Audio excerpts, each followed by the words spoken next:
No fim de semana, nós tivemos aí um acidente gravíssimo. 3 jovens morreram. E 3 famílias, os pais, né, desses jovens que são de Uberlândia, que eram de Uberlândia, enterraram seus filhos depois que eles morreram nesse acidente grave, e foi numa das principais avenidas da cidade. Todos nós ficamos assim estarrecidos com o acidente e tristes, por que não dizer.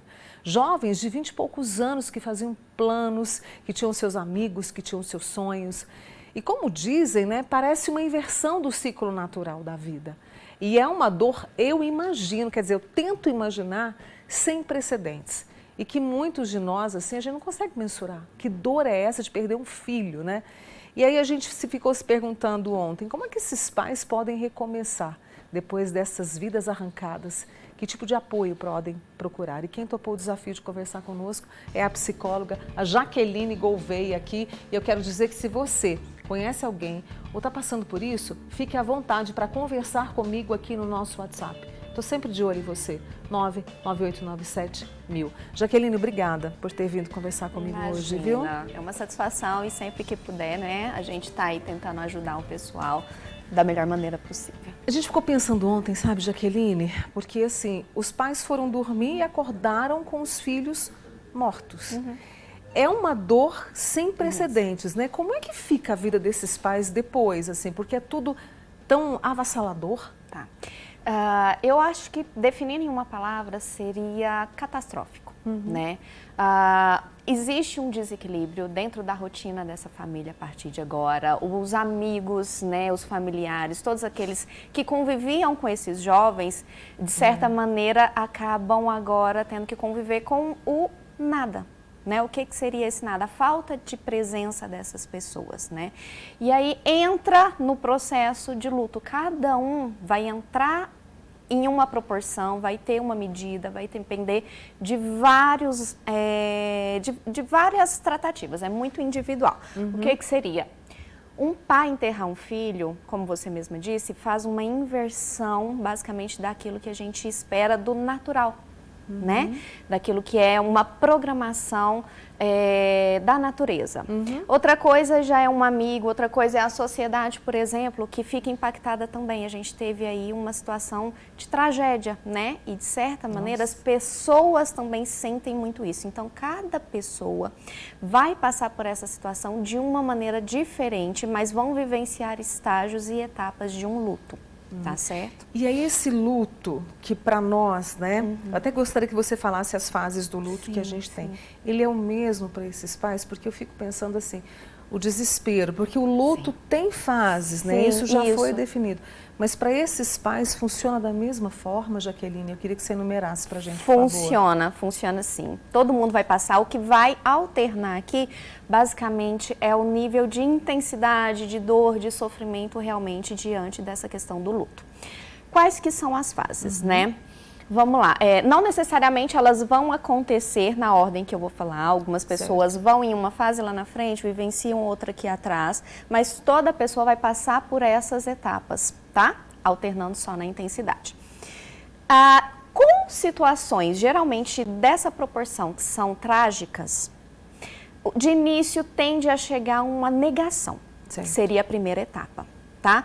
Para que a negação? Dor, sofrimento muito intenso, uma situação que mexe muito ali com uma questão do amor mesmo, com a questão da perca, né, daquele ente querido. O nosso potencial cognitivo, ele entra meio que em colapso, tá? Então, ele vem nesse sentido da negação para uma espécie de proteção individual, proteção pessoal. Tá? Não é que eu não esteja enterrando um filho, não é que eu não esteja vivenciando essa perca, é mais uma função de defesa, um mecanismo de defesa que a gente tem para tolerar passar por aquilo ali, tá certo? É muito comum também vir uma segunda etapa que seria a raiva. Tá? Dentro da questão da raiva, a pessoa está revoltada, ela está sentindo aquela falta, ela está questionando, ela pode questionar uma presença divina, ela pode questionar de não ter tido mais momentos com aquela pessoa querida, por exemplo, dentro de atendimentos é muito comum, por que que eu não fiz tal ligação, por que que eu briguei com meu filho antes de sair, algumas coisas do nível, por que que eu não disse para o meu pai ou minha mãe antes dele falecer que eu amava ou alguma coisa do gênero, sendo que aquilo era feito ou foi diante de uma situação corriqueira do dia a dia, né, que a pessoa veio a falecer ali, a pessoa já fazia um eu te amo todos os dias, mas por um fragmento, por um momento, ela fica com raiva, sabe? Vem esse processo. Por que da raiva? Já é um movimento diferente também para te dar recursos de fazer um enfrentamento ali das próximas etapas, das próximas situações também. Que seria uma tristeza. Isso, exatamente. Porque a gente tem aqui a negação, a raiva, depois a gente vai vir para a questão da depressão, muitas vezes, tá certo? Sim. O que seria o campo da depressão? A dor, a tristeza, aquela angústia muito profunda. Literalmente aqui caiu a ficha de que aquela pessoa já não está mais comigo, né? Eu tenho ela no meu íntimo, eu tenho ela nos meus pensamentos, no meu emocional, de várias maneiras, né? Mas a presença daquela pessoa eu já não tenho mais. Então é muito comum, por exemplo, para o caso desses familiares, que fiquem alguns dias mais isolados, né? Que fiquem entristecidos, que chorem normalmente. Algumas pessoas não necessariamente vão chorar, mas vão mudar algum posicionamento comportamental, tá? Para vivenciar essa etapa de certa maneira mais intimista, mais introvertido. E aí as pessoas querem ajudar. Eu imagino que, por exemplo, nesse caso mais recente, né, as famílias, os parentes querem visitar, os vizinhos, os amigos. Como ajudar, sabe, nesse momento assim?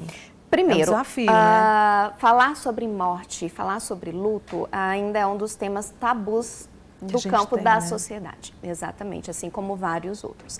Mas o mais interessante é justamente promover o que você está promovendo hoje, o espaço para o diálogo, o espaço para a conversa. Qual que é a recomendação que eu sempre passo nesse tipo de situação? Ao invés de chegar fazendo, né, chegar se posicionando, eu vim aqui te trazer uma comida, eu vim aqui fazer tal situação, você chega para aquela pessoa que está enlutada e pergunta para ela mesmo, de que maneira eu posso te auxiliar. Às vezes você vai escutar olha, eu quero ficar quietinha, sozinha, me deixa aqui no meu canto. As roupas da neném estão desorganizadas, pode me ajudar com isso aqui de alguma maneira? Então, pergunte sempre para a pessoa de que maneira que ela gostaria de ser ajudada. Isso é meio óbvio, mas óbvio às vezes passa em branco e é sempre interessante dar esse espaço. A minha turma aqui sempre participa do WhatsApp, né? Eu tenho muitas dúvidas chegando, muitas mensagens, por isso obrigada a você. E eu tenho uma amiga aqui que diz o seguinte, ela está te elogiando, viu, Jaqueline? Obrigada. A filha que perdeu o filho dela, sofre, está triste, chora, é a Sudária lá de Araguari, também foi um acidente, né? E aí, até para a Sudária e para outras pessoas que estão participando, como recomeçar, porque a vida segue. E de repente essas pessoas, né, têm trabalho, têm outros filhos para cuidar. Como é que fica esse recomeço, Jaqueline? Vamos lá, outra das etapas é a barganha, basicamente. Aqui a gente começa a entender o seguinte do nosso processo. Como eu vou começar a trabalhar novamente, né? Como eu vou seguir aqui, como eu vou desfazer, essa é uma fase muito difícil de quando a gente perde alguém, desfazer das coisas, tirar aquela pessoa, né, da rotina. Então, primeiro, respeita o seu momento, tenta entender o que você está sentindo, porque dentro de um campo na psicologia, que é o que eu atuo, do comportamental, sentimentos, pensamentos e comportamentos sempre vão caminhar juntos. Então, aquilo que eu estou sentindo é fundamental ser compreendido para que eu consiga dar sequência no meu comportamento de trabalhar, de levantar, de conseguir seguir em frente. Estou sentindo raiva, respeita a raiva. Estou na tristeza, entenda e tente ser um pouco mais carinhoso com você mesmo dentro desse parâmetro. Porque o sofrimento ele é real, ele pode durar pouco tempo, como ele pode durar um longo prazo, isso aí vai ser único, tá?